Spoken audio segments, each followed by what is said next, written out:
안녕하세요. 여러분들의 반도체 멘토 정인호 인사드리겠습니다. 오늘 시간은 엑스페릭스에 대해서 자세히 알아보도록 하겠습니다. 엑스페릭스는 과거 슈프리마 아이디였는데요. 최대 주주가 바뀌면서 엑스페릭스로 사명을 변경했습니다. 이 최대 주주는 실질적으로 한솔케미칼이 되었는데요. 이후에 공격적인 사업 확장을 진행하고 있습니다.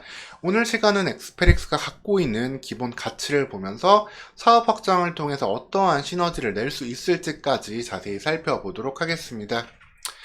엑스페릭스의 매출 추이를 보면은 대부분의 매출이 이 바이오메틱 솔루션에서 나오는 것을 확인할 수 있습니다. 지문 등록이나 지문 인식 같은 보안 같은 솔루션을 납품하고 있고요. 이 도큐멘터 리더는 신분증 판독기, 여권 판독기 등으로 활용되고 있는 부분으로 점차 매출이 늘어나고 있는 것을 확인할 수 있습니다. 그리고 이 모든 인증 관련된 매출은 국내 시장에서는 사실 좀 제한된 성장을 보일 수밖에 없는데요. 해외 시장을 적극 공략하면서 국내보다 해외에서 더 많은 매출을 만들어가고 있습니다. 결국 엑스페릭스가 하고자 하는 기본적인 본업은 이 디지털 아이디 사업이라고 할 수 있겠습니다. 모든 사람을 위한 디지털 신원 구축인데요. 전자신분증, 여권이나 비자를 포함해서 이런 신분증을 만들고 범죄 이력을 확인하고 자동으로 출입국 심사를 통과하고 국경 관리에도 도움이 되겠습니다. 또한 투표에도 활용할 수 있고 ATM 사용이나 난민들이 갈수록 많아지는데 난민 관리에도 활용할 수 있는 기술이 되겠습니다. 이를 앞서 말씀드렸지만 국내 시장에서는 사실 좀 한계가 있고요. 해외 시장에서 많은 더 수요와 기회가 있는 만큼 해외 시장을 파고 들어야 되는데 이런 필리핀이나 가나, 인도 같은 개발도상국을 비롯해가지고 스페인이나 프랑스 같은 선진국에도 해당 엑스페릭스는 장비를 납품하고 있는 모습을 볼 수 있습니다.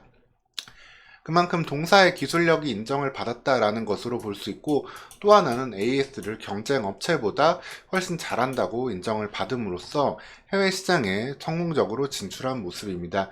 이 쌓여진 레퍼런스를 바탕으로 해외 시장에서 어떻게 지속적인 매출을 낼 수 있을지 이 부분을 관건으로 보시면 되겠습니다.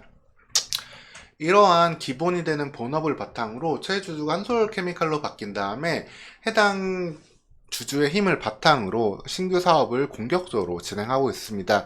하나는 2025년까지 먼 미래를 보고 진행하는 신소재 사업인데요. 엑스페릭스 첨단 소재라는 기업을 100억 원을 들여서 인수를 했습니다. 이때도 실질적인 대주주가 된 한솔케미칼이 자금을 조달하면서 힘을 보태줬고요. 해당 기업은 에어로젤과 탄소 나노 튜브 섬유를 연구하면서 2025년까지 실질 성과를 내겠다라는 계획을 갖고 있습니다. 다만 이 성과가 중간에 나오지 않다 하더라도 해당 관련된 테마가 시장에서 형성될 경우에는 엑스페릭스는 또 테마주로 엮일 수도 있는 만큼 이 부분에 대한 점 좀 기억해 두고 대응하는 데 참고하시면 되겠습니다.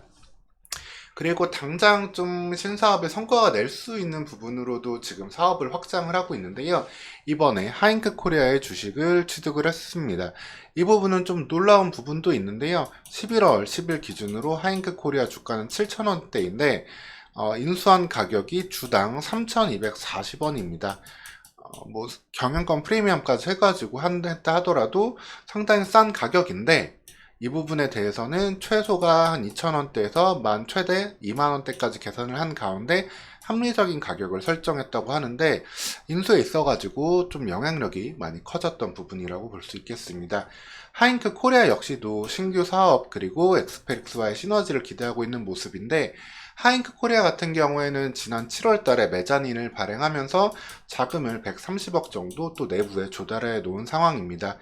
이렇게 하잉크 코리아도 신사업을 추진할 수 있는 상황 속에서 엑스페릭스가 최대 주주로 옴으로써 시너지를 바라보는 건데 그건 바로 우선 이 간편 결제 시스템이 되겠습니다.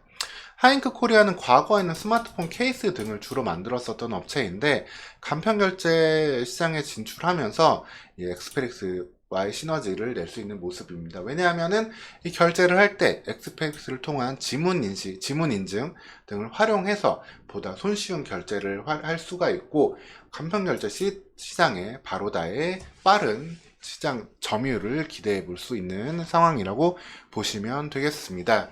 얼마나 시너지가 날지 그리고 하잉크 코리아가 내부에 갖고 있는 자금을 가지고 또 무엇을 할지 계속 관심을 두고 지켜봐야겠습니다.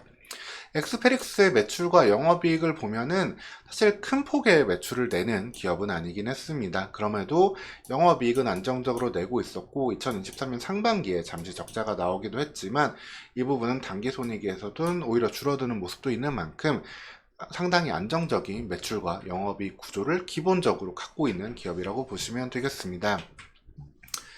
엑스페릭스에 대해서 결론을 말씀드리면은 핵심인 디지털 ID 사업의 지속적인 해외 시장에서의 매출을 기대할 수 있겠습니다. 이를 통해서 이 본업이 계속 100억 원대 이상의 매출 그리고 영업이익 흑자를 기록할 수 있는 걸 볼 수가 있고요. 그리고 최대주주 변경이 되면서 한솔케미칼이 실제 주주가 되면서 신사업을 공격적으로 하고 있고 또 큰 힘이 되어주는 모습입니다. 그래서 먼 미래에는 2025년까지 신소재의 사업을 기대해 볼 수 있고 중간엔 테마주로도 움직일 수 있다. 그리고 하잉크 코리아의 바로다 간편 결제 관련해 가지고 시너지를 기대해 볼 수 있는 가운데 하잉크 코리아의 추가적인 신사업 소식도 엑스페릭스의 힘이 된다라고 보시면 되겠습니다. 오늘 시간 이렇게 엑스페릭스에 대해서 안내해 드렸고요. 추가적으로 궁금한 점은 댓글 달아주시면 되겠습니다. 오늘도 영상 시청해 주셔서 감사합니다.